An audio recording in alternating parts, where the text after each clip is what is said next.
সংবাদপত্রের অসহায়ত্ব। আহা, এত বড় দেখে গ্রেপ্তার করেছে একজন টিকটকার, পড়ালেখা নাই, কি সমস্ত অশ্লীল কর্মকাণ্ড করে বেড়ায়। তাকে নিয়ে সমস্ত পত্রপত্রিকার নিউজ হয়েছে, তিনি গ্রেপ্তার হয়েছেন। পত্রপত্রিকার রুচিটা কোথায় গেছে? এইগুলো সমাজের আদর্শ হিসেবে, সমাজের মাঝে অনুকরণ হিসেবে প্রচার করা হচ্ছে। ডেইলি স্টার সম্পাদক বলেছিলেন যে আজিজের দুর্নীতি আমরা জানতাম, আমরা প্রকাশ করার সাহস পাইনি। পত্রিকা মিডিয়াগুলো স্টোরি করছে, পাপ্পু থেকে পরিপক্ক রাহুল বিভিন্ন ধরনের স্টোরি করছে। ভারতের গণতন্ত্র নির্বাচন নিয়ে কত রকমের বিশ্লেষণ এখানে দেখেছি, অথচ নিজের দেশে মানুষের ভোট দিতে পারছে না। ভোটের কথা বলতে গিয়ে রাস্তায় গুলি খাচ্ছে। বিজ্ঞ পলিটিশিয়ানরা, মুক্তিযোদ্ধারা লাঞ্ছিত হচ্ছে, পুরো সমাজ। আসসালামু আলাইকুম। তো এবার বিভিন্ন টিকটকার মামুন ও লায়লাকে নিয়ে যা বললেন, কি বললেন আপনারা সবাই ভিডিওতে শুনে আসবো। তো আপনারা যে এইবার গুরুত্বপূর্ণ কিছু কথা বললেন বিপিনুর ও তার সাথে লায়লা ও মামুনকে নিয়ে, প্রিন্স মামুন ও লায়লা যারা টিকটকে আপনার দেখছেন কিছুদিন আগে গ্রেপ্তার হয়েছিল, তো সেগুলো নিয়ে কি কথা বললো বিপিনুর সেটাও শুনে আসবো। তার সাথে কি কি গুরুত্বপূর্ণ কথা বললো সেটাও না শুনলেই নয়, সেই জন্য আমি আজকের ভিডিওটি বানানো। তো আপনারা যারা ভিডিওটি দেখতেছেন সবাইকে অসংখ্য অসংখ্য ধন্যবাদ। আপনারা দেখতেছেন বাংলা নিউজ বিডি। তো যারা যারা চ্যানেলটিকে সাবস্ক্রাইব করেছেন সবাইকে অসংখ্য অসংখ্য ধন্যবাদ। যারা এখনও সাবস্ক্রাইব করেন প্লিজ সাবস্ক্রাইব করে পাশে থেকে বেল আইকন বাজিয়ে দেবেন। তো বিভিন্ন এবার কি বললেন সেটা আমরা ভিডিওর মাধ্যমে দেখে আসবো। তো চলেন আমরা আপনাদের বেশি সময় নষ্ট করব না, ভিডিওটি দেখে আসি। দেখে গ্রেপ্তার করেছে একজন টিকটকার, পড়ালেখা নাই, কি সমস্ত অশ্লীল কর্মকাণ্ড করে বেড়ায়।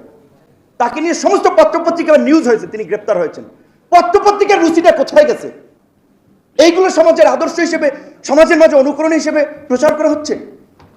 বাংলাদেশের লিডিং পত্রিকা ডেইলি স্টার সম্পাদক বলেছিলেন যে আজিজের দুর্নীতি আমরা জানতাম, আমরা প্রকাশ করার সাহস পাইনি। সংবাদপত্রের অসহায়ত্ব। আহা, এত বড় পত্রিকা, পত্রপত্রিকা মিডিয়াগুলো স্টোরি করছে, পাপ্পু থেকে পরিপক্ক রাহুল বিভিন্ন ধরনের স্টোরি করছে। ভারতের গণতন্ত্র নির্বাচন নিয়ে কত রকমের বিশ্লেষণ এখানে দেখেছি, অথচ নিজের দেশে মানুষের ভোট দিতে পারছে না। ভোটের কথা বলতে গিয়ে রাস্তায় গুলি খাচ্ছে। বিজ্ঞ পলিটিশিয়ানরা, মুক্তিযোদ্ধারা লাঞ্ছিত হচ্ছে, পুরো সমাজ বলতে হচ্ছে। এখানে আমাদের সিনিয়র রাজনীতিবিদ আছে, একটা বিষয় লক্ষ্য করেছেন, আপনার ভবিষ্যৎ প্রজন্ম কি রেখে যাচ্ছেন? পড়ালেখা নাই, কথাবার্তা মানে সামাজিকতা বলেন, আপনার একটা শিক্ষণীয় বিষয় বলেন, কিচ্ছু নাই। কিছু ছেলেপেলে তারা টিকটকে সেলিব্রিটি, মিলিয়ন মিলিয়ন ইয়ং যুবকরা আবার তাদেরকে ফলো করে, কি সমস্ত অসামাজিক কাজকর্ম করে। তারা হচ্ছে এই সময় যুব সমাজের আইকন। একজন কাউন্সিলরের ক্যাডার, মোহাম্মদপুরে একটা ছেলে আছে, বাইকার, খুব জনপ্রিয়, তার প্রায় ধরেন 24 লক্ষ ফলোয়ার আছে। মোহাম্মদপুরে একজন কাউন্সিলরের বলতে পারেন সে অ্যাক্টিভিস্ট, পান্ডা টিমের সদস্য, কিন্তু তাকে 24 লক্ষ যুবক ফলো করছে। তাহলে যুব সমাজ, তরুণ সমাজ কোন দিকে যাচ্ছে? একটা ছেলেকে গ্রেপ্তার করেছে একজন টিকটকার, পড়ালেখা নাই, কি সমস্ত অশ্লীল কর্মকাণ্ড করে বেড়ায়। তাকে নিয়ে সমস্ত পত্রপত্রিকার নিউজ হয়েছে, তিনি গ্রেপ্তার হয়েছেন। পত্রপত্রিকার রুচিটা কোথায় গেছে? এইগুলো সমাজের আদর্শ হিসেবে, সমাজের মাঝে অনুকরণ হিসেবে প্রচার করা হচ্ছে। বাংলাদেশের লিডিং পত্রিকা ডেইলি স্টার সম্পাদক বলেছিলেন যে আজিজের দুর্নীতি আমরা জানতাম, আমরা প্রকাশ করার সাহস পাইনি।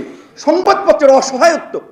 আহা, এত বড় পত্রিকা বলছে আমাদের সরকার 3 দশক পার করছেন, মানে কমফোর্টেবলি বলতেছেন তারা এটা তারা পার করছেন। এই অবস্থাটা দেশে কিভাবে তৈরি হলো? এই অবস্থা, এই সংবাদপত্রের মালিকরাও জড়িত ছিলেন, সিভিল সোসাইটির একটা অংশ জড়িত ছিলেন, হালুয়া রুটি খাওয়ার জন্য একটা গ্রুপ ছিলেন, তারাও জড়িত ছিলেন। এখন সবাই হাহুতাশ করছে। দেখেন সবার মুখ কালো, সবাই বলছে যে এইভাবে দেশ চলতে পারে না যেভাবে চলছে। একজন আওয়ামী লীগের এমপি বলছে আমি এই 72, 73, 74-এর আলামত দেখতে পাচ্ছি। আইন শৃঙ্খলা পরিস্থিতি পুরো ভেঙে পড়েছে। আইন শৃঙ্খলার মধ্যে বাহিনীতে সরকারের নিয়ন্ত্রণ নাই। গতকালকে বাংলা আউটলুকে প্রধানমন্ত্রীর বেসরকারি খাত বিষয়ক উপদেষ্টা সালমান এফ রহমান এবং প্রধানমন্ত্রীর নিরাপত্তা উপদেষ্টা জেনারেল তারিক সিদ্দিকী, তার বিরুদ্ধে কথা বলা দুষ্কর।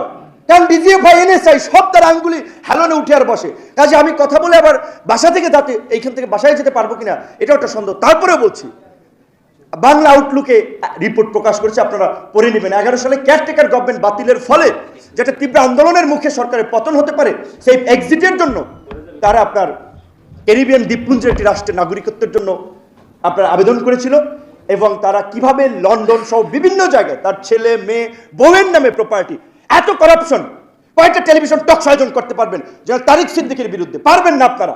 সেনাপ্রধান আজিজের বিরুদ্ধে এখন কথা বলছেন, বেনজিরের বিরুদ্ধে কথা বলছেন। বেনজির 22 সালে রিটায়ার্ডের পরে, আমরা একই ডিপার্টমেন্টের ছাত্র, যদিও তিনি সিনিয়র, আমি খুব কিছু লেখা লিখেছিলাম, কয়জন কথা বলেছেন তার এত অপকর্ম জেনেও। আজিজ সাহেব মরা গরু ধরে টানছেন, মরা সাপ ধরে পিটাচ্ছেন।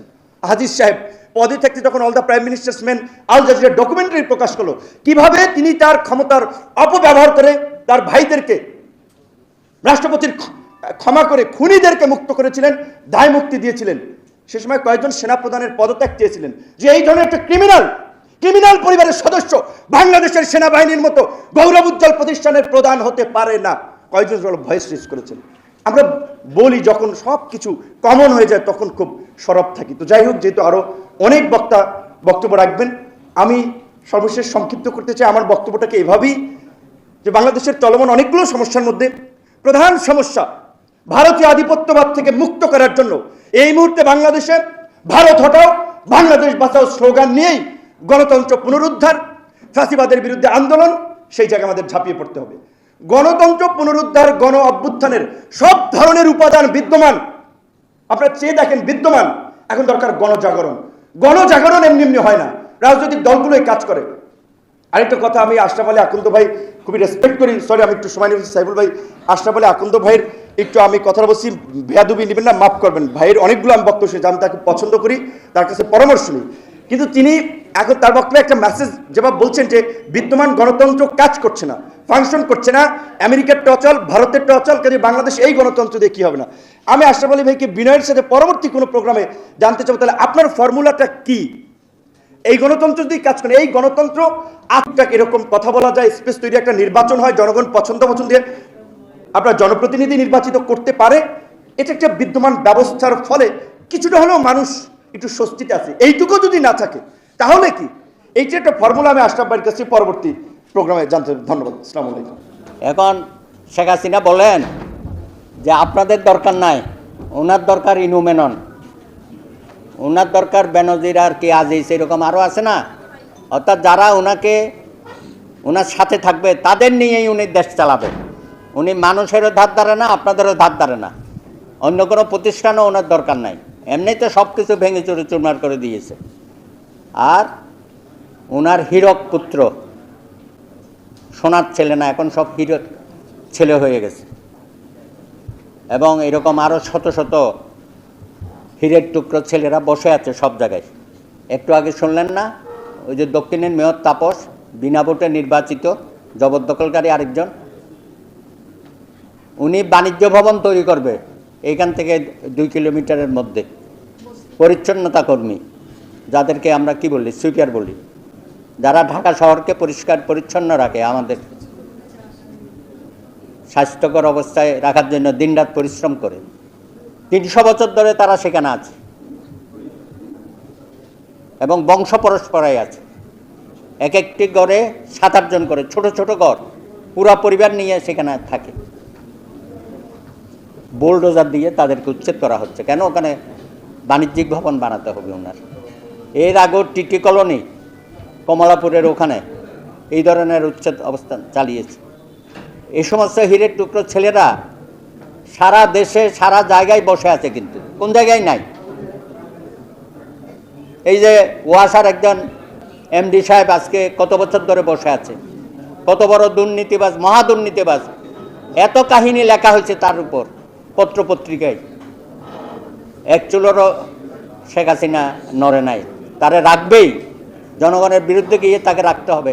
পাপন সাহেবকে রাখতে হবে, সালাউদ্দিন সাহেবকে রাখতে হবে।